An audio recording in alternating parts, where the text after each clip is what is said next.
Абача меган Москвада 15 август бо карантина ҳуй мекунанд. Барои чӣ менависед ки аз Тоҷикистон ба Россия, аммо медароем дар бораи дигар чиз. Имон мегуфтем моро дар партияи пеш бихон, имон мегуфтем моро дар партияи пеш бимон, мо дар партияи пеш мешинем.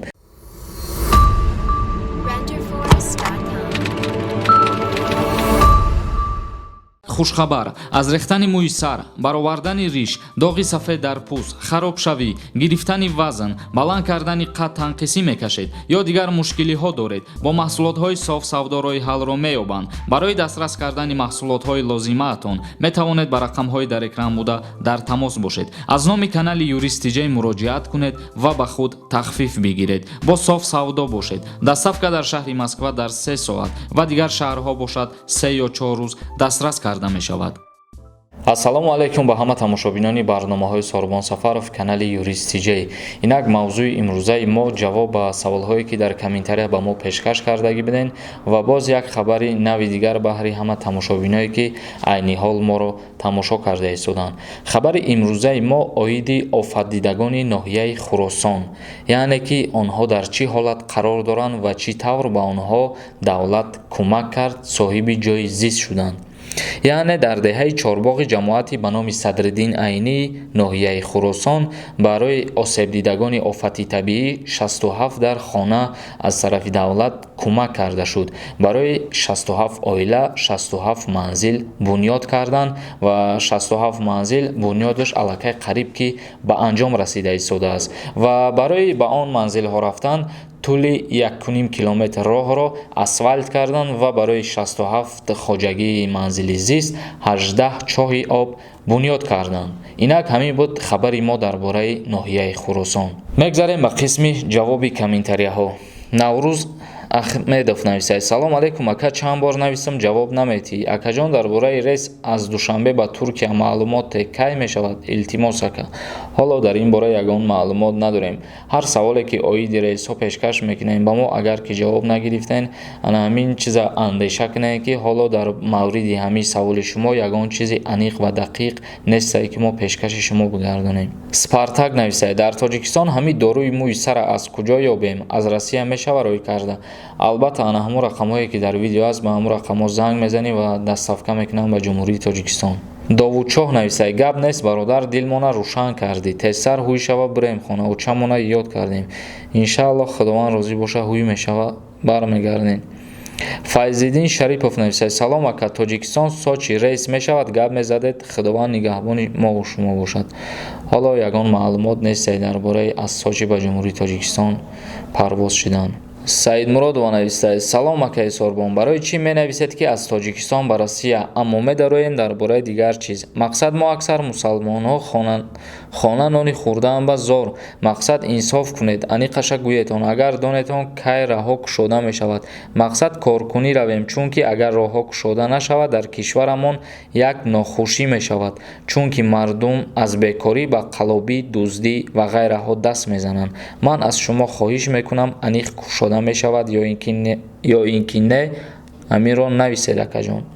барое ки шумо қайд кардед аз бекорӣ мардум ба қаллобиву дуздӣ даст мезананд, яъне шумо гуфтестен ки агар роҳҳо кушода шаванд мардум сафар ба Федератсияи Россия кунанд, дар уҷа дуздиву қаллобӣ намекунанд.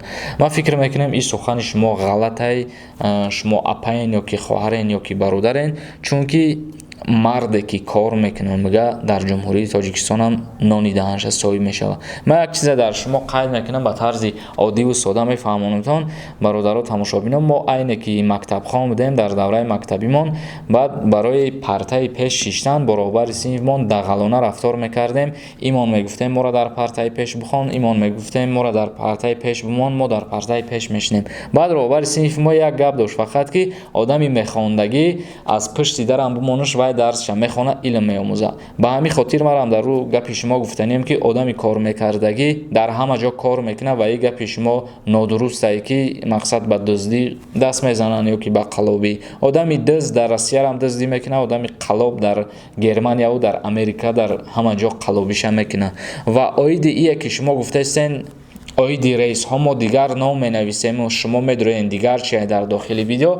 вақте ки мо дар видео менависем рейс аз ҷумҳурии тоҷикистон ба федератсияи россия, лекин ин ном маънои ура надорад ки мо 20 дақиқа ё 40 дақиқа дар бораи ана ҳамин номи мавзӯъ суҳбат кунем. мо дар бораи ин номи мавзӯъ мумкин 1 дақиқа ё 2 дақиқа суҳбат мегузаронем ва идомаи барнома дар мавриди дигар чӣ мешавад. умуман мо номи ана ҳамин мавзӯъро интихоб карда яке аз суханҳое ки мардума ҷалб мекунад интихоб мекунем ва номи видеоро мемонем. нафароне ки аз дарди дандон азият мекашанд ва ё мехоҳанд дандонҳои худро сафед бикунанд, пас ба рақамҳои дар экран буда дар тамос бошед. аз номи канали юристи ҷей муроҷиат кунед, ба худ тахфиф бигиред. он бародарон дар шаҳри москва қарор доранд. муҳаммад забитов нависад: салом бародари азиз, ман билет доштам рӯзи 19 март. то ҳозир ман на билета гирифтам, на пулша аз аэропорт гирифтам.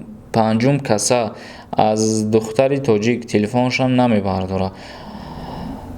дар мавриде ки шумо билет харидорӣ кардем мегӯед на пулша гирифтам, на билета гирифтам, мумкин ки ана ҳамун рейсҳое ки чартерӣ шудааст ҳозир ба билети шумо мутобиқат намекунад, чунки ҳозир рейсҳои чартерие ки аз ҷониби россия ба тоҷикистон шудааст танҳо ба ширкати ҳавопаймоии Somon Air ва Tojik Air парвоз шудааст. мақсад шумо аз дигар ширкат агар харидорӣ карда бошед, ана ҳамун мутобиқат ки намекунад, ба ҳамин хотир шуморо занг намезананд ва ба ҷумҳурӣ ҳозир намешед. Қурбон нависад: акай Сорбон, Москва ТЖК кай ҳуй мешава? Абача меган Москвада 15 август бо карантина ҳуй мекунанд. ман намедонам бародар карантин ҳуй мекунанд ё ки намекунанд. ин гап фикр мекунам гапи байни мардумае, чунки чандин нафаро ҳамин савола ба мо пешкаш кардагиянд, лекин аз тарафи ҳукумати федератсияи россия ягон ахборот оиди ана ҳамин сухан шидагӣ нест, чунки мо ахборотҳои федератсияи россияро мехонем, дастрас мекунем. оиди ҳамин ягон мақсад хабар хондагӣ нестем ҳоло ки карантин мешава ё ин ки не. худованд тинҷӣ ва амонӣ боша, карантин ҳеҷ вақт намешава дигар. дилия раҳимзода нависад: салом ака, апам студентай, лек ҳозир дар Москва ҳай Тоҷикистон рава депорт мешава. дар ана ҳамин мавзӯъ чандин касо савол додагиянд ки вақти шаҳрвандои ҷумҳурии Тоҷикистон аз федератсияи Россия ба ҷумҳурии Тоҷикистон бармегарданд, оё аз Россия депортатсия яъне ихроҷ мешаванд ё ин ки не. ҳамин чиза бисёриҳо пурсон шудагиянд. мутаассифона ана ҳамин чизе ки шумо қайд мекунед мақсад дар ягон ами чорчӯбаи гап туғрӣ намегирад, барое ки шумо қайд мекунед, ҳуҷҷат доред, патент доред, регистратсия доред ва боз шуморо чихе депортатсия мекарданд бе ҳеҷ ҳол, ки мутобиқи қарори нави федератсияи Россия бо имзои президенти федератсияи Россия то 15 сентябра шаҳрвандони хориҷӣ аз ихроҷ кардан ман шидагиян озод шидагиян, яъне ҳар шаҳрванде ки аз хориҷи кишвари дигаре аз федератсияи Россия то 15 сентябра бояд депортатсия карда нашава. ва дар мавзӯе ки агар Тоҷикистон биёй ба сабаби ягон читу депортатсия меша ё ки не, депортатсия намешавен. каримҷон нависад: ассалому алайкум бародари азиз, дар бораи моддаи 200 ба мо камтар фаҳмонед. 200 кодекси ҷиноятии ҷумҳурии Тоҷикистон чӣ аст? дар бораи моддаи 200 кодекси ҷиноятии ҷумҳурии Тоҷикистон дар бораи парвариш кардани воситаҳои нашъадорӣ, яъне ки анамин наркотик, ба тарзи фаҳмотар ба шумо бигем, дар бораи наркотикае.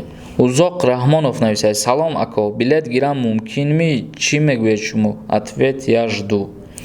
дар бораи харидорӣ кардани чипта ба шумо ягон совет дода наметавонам, чунки аз сабаби ана ҳамин беморӣ ҳоло ҳеҷ кас намедонад кай парвозҳо кушода мешавад, кай парвозҳои доимӣ ба куҷо сафар карданашон имконпазир аст. ҳоло он ки парвозҳои чартерӣ парвоз кардаистяну парвозҳои доимӣ ҳоло аниқ шидагӣ нестай. мутобиқи қарори давлатҳо, яъне ҷумҳурии Тоҷикистон бо федератсияи Россия ва бо ҷумҳурии Хитой созишномаи ана ҳамиҳо агар ба имзо бирасад байни се давлат кушода мешавад парвозҳо, яъне ки аз Россия ба Тоҷикистон, аз Тоҷикистон ба Хитой. ана ҳамин се давлат бояд ки кушода шавад. ҳоло дар ҳамин мавридам ягон чизи аниқ ва дақиқ нест. нависад: ба ғайр аз ин се бародари бемор дигар коригар нест, худованд шифояшон бидиҳад. ин бародармон дар бораи коркунои сафоратхонаи ҷумҳурии Тоҷикистон дар федератсияи Россия қайд кардаем. мо як видео пештар қайд кардем ки сафоратхонаи ҷумҳурии Тоҷикистон дар шаҳри Москва ба карантин равона мекунанд коригароша. яъне қайд карда ки се касе ки дар уҷа ба анамин беморӣ мубтало шуданд ғайри ё коригар нест дига, магар ки сафоратхонаро маҳкам мекунанд. бародари азиз, вақте вақте ки шумо дар як ҷо шиштухез мекунед, дар як ҷо мақсад кору фаъолият мекунед ва вирус аймавт намепирса. дар як ҷо ки шумо кору фаъолият карден, иҷа имконият ҳастае ки ба дигар коргаршам гузашта боша. Ба ҳамин хотир ҳамаи коргарои сафоратхонаро ба карантин 14 рӯз равона карданд. як кас дига нависад: салом акам, аз справкаи духтур дорум, чӣ тавр ма ба Тоҷикистон равон, ба куҷо муроҷиат кунам? илтимос ба ҳамин саволи ма ҷавоб диҳед. мутаассифона ҳоло дигар ба сафоратхона рафта намешавад, чунки мо қайд кардем ба карантин равона шудан ва бо тариқи онлайн шумо метавонед мақсад дархостҳои худтонро ба сафоратхона пешкаш бикунед, бо тариқи онлайн интернет суҳбат кунед. инак бародарони азиз, видеои имрӯзамонро ҷамъбаст мекунем. ягон саволи дигар боша, саволотонро метавонед дар поёни анаҳамии видео дар комментария пешкаш гардонед ё ки дар инстаграми ма подписатсия кунед, саволои худтонро равона бисозед. дар канали Юрист Тиҷей ҳатман обуна шидана фаромӯш намекунем. худованд ҳамаи мо ва шуморо нигаҳбон бошад.